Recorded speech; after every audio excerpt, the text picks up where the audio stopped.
Welcome back to Phinys Garage. In today's episode, we're going to resume work on the 1999 Mitsubishi Montero. In the last episode, we replaced the window regulator and motors for the driver's side of the car. So today we're going to do that for the passenger side. All of the windows roll down, they just don't roll up, which is not only inconvenient, but it's also really annoying. To our surprise, the front passenger windshield rolled down and it rolled up. It did struggle a little bit, but it did manage to make its way all the way back up. Unfortunately, the rear passenger window, it rolled down, but it wasn't able to roll itself all the way back up. I think we'll be able to close this, but we'll probably have to yank it up, which works, but I'm not gonna do that. The first thing that we need to do is take off these door cards. It seems as though we have a few critters living inside the Montero. That spider's not gonna be very happy of me messing up his home. To take off this door card, we need to remove this chrome handle, take the two screws out of this interior door handle, take out these two push pins, and then work a screwdriver or a plastic blade around the entire door card, being extremely careful to not break this little ring around the door latch here. So let's do it.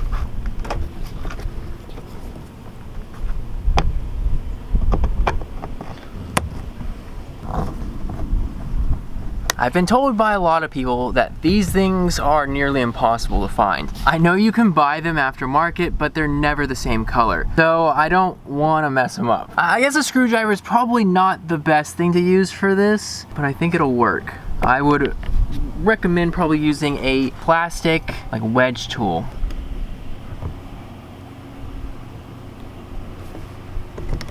There's a screw there, and there's a screw there.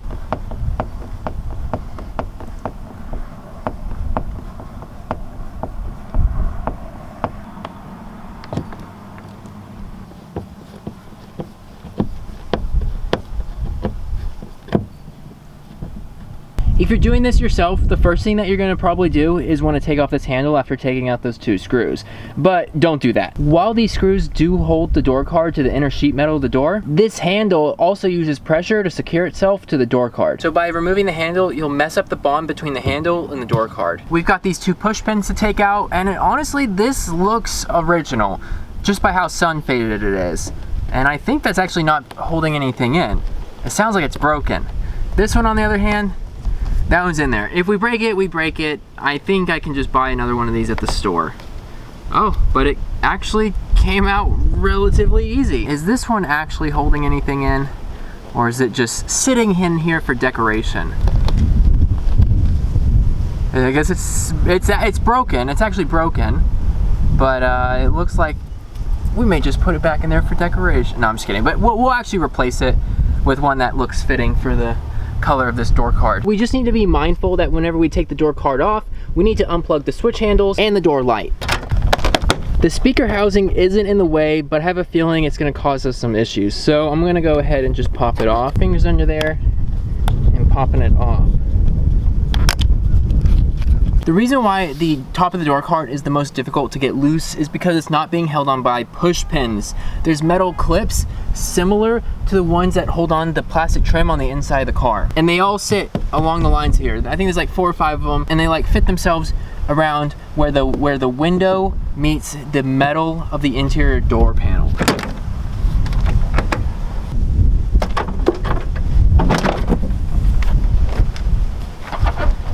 And that did the job. The plug for the light at the bottom of the door can be pretty difficult to get out because, well, the plug is blocked by the door card itself. So an easy way to just not deal with this problem is to pop off this light cover. We can do this by using a screwdriver and these little slots. And you'll see there's 2 Phillips tip screws. We're just gonna take those out.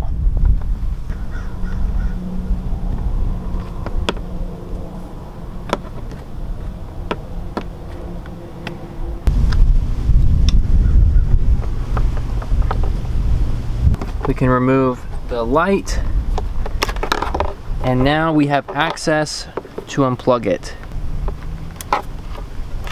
To make sure we don't lose the screws, I'm just going to temporarily hand tighten them in to the little light socket.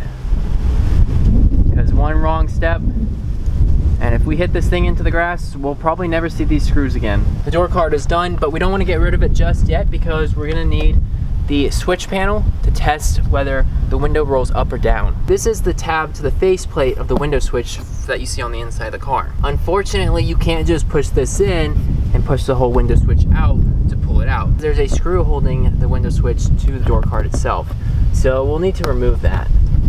Here's the window switch itself.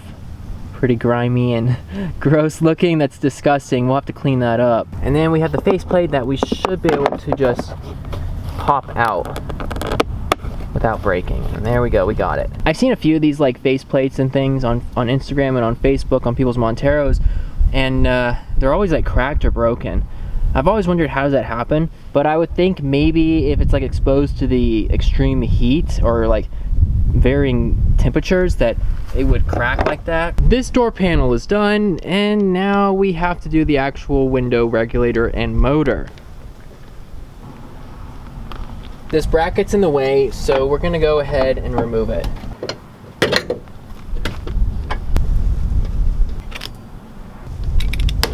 We're gonna go ahead and put the bracket back on now that we've got the plastic out of the way. The chrome on this door handle is peeling off and it looks pretty ugly, so I'm gonna take this off and replace it with one from my parts car.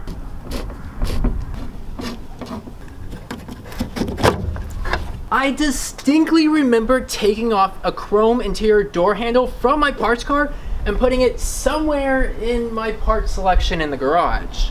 It's just a matter of where. We got seats there, stuff on this shelf, and then a bunch of stuff on this little cubby here. I'm gonna hope that it's not in that mess down there, or that it's in one of these buckets, because I don't want to have to go and sort through all of those. We've got our Mustang taillight here. What is this? A bag for, let's see, 1996 Montero front lower radiator support. Yeah, that is helpful. I mean, if you get into a wreck.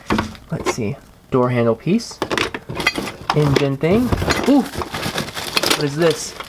1996 Montero interior handle passenger. That's what we're looking for. And just out of curiosity, what is this? 1996 Montero passenger door light. Oh, luckily for us, ours works, but that's nice to have. And there's just a bunch more Montero parts down in there, but nothing that we're gonna use for right now. So we got the original handle from the car with its peeling chrome, and then we have the one from the parts car. The one on the left is a 1999. The one on the right is from a 96 Montero. Crazy. We gotta make sure we attach the latch before we put the handle back on.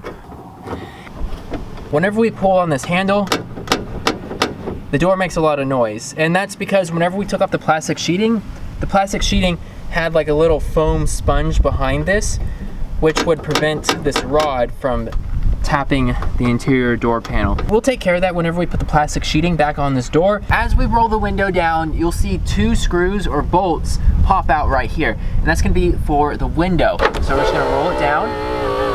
It's not very happy. And there is the 2 screws or bolts that hold the window glass piece in place. The only thing keeping the window from just like smashing down inside the door panel is these plastic little hangers. These just make sure that the window is lined up over the correct bracket for the window regulator, because if it's not, and this is on the other side, it might end up scratching your glass. So we're just going to lift up and over. And now we can push the glass up. I've got some strips of Gorilla Tape here that we're going to use to attach to the glass whenever we get it up to this point. So we're just gonna drag the glass up, now that it's loose, as high as possible. If we drop it, it's gonna smash and break. We don't want that to happen. So you just kind of want to get it up as high as possible. I'm actually going to reach my hand down in here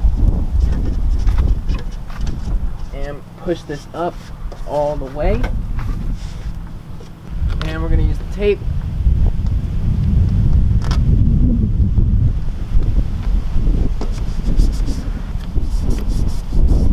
Now that we got the glass secured, we can work on taking out the window regulator and motor. The motor is being held on by these 3 bolts, and then the regulator is being held on by these 2 down here, and then these 2 up here. And we want to get the motor out first, because it's the bulkiest. And we're gonna pull it this way. whenever we put the new regulator in, we're just gonna wanna do the exact opposite of what we did when we took that one out. Put the motor in first and then the regulator and turn it upright. And here's the side-by-side comparison of the old one compared to the new one. That one has an extra long cable. Well, this one's really short. That's kind of nice because that'll give us a lot more wiggle room whenever we're messing around on the inside of the door panel. We're gonna put the motor in first, like so. But we're also gonna jab this part of the regulator up. Just gonna line this up.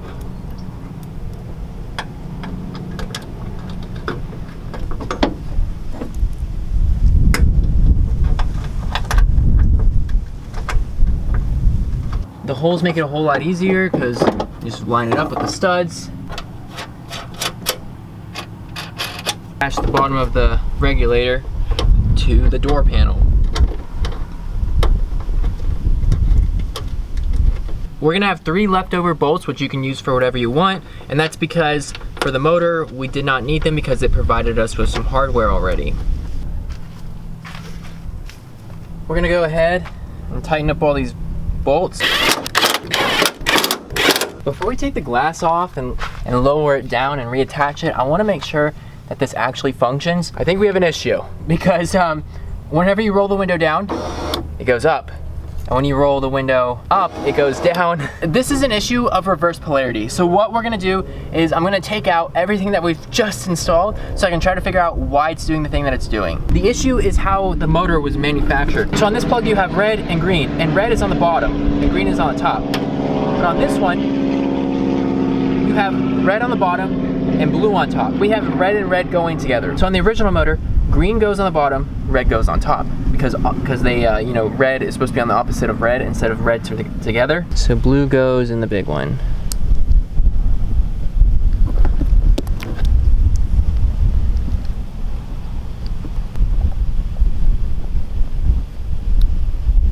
So we swapped out the wires, so red's on the bottom, green's on top, blue's on the bottom, and red's on top. So now it should work. The window should roll down. It rolls down. And then when we put the switch up, the window rolls up. So it's faulty from the manufacturer. Now we just gotta reinstall the window regulator and the motor back inside the door panel.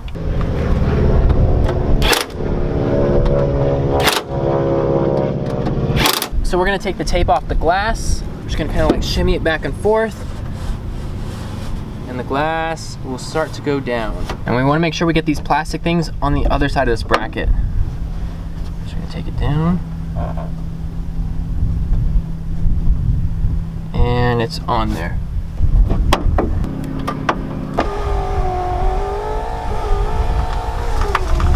I'm gonna take some WD-40 and just like put a little daub all the way around here, around the whole edge.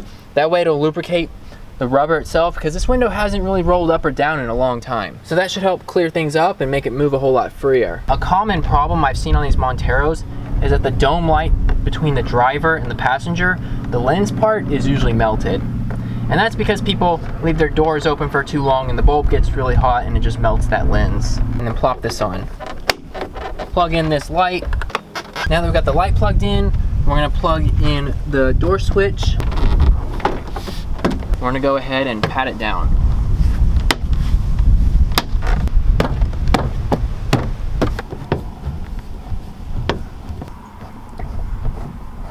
This one goes in here.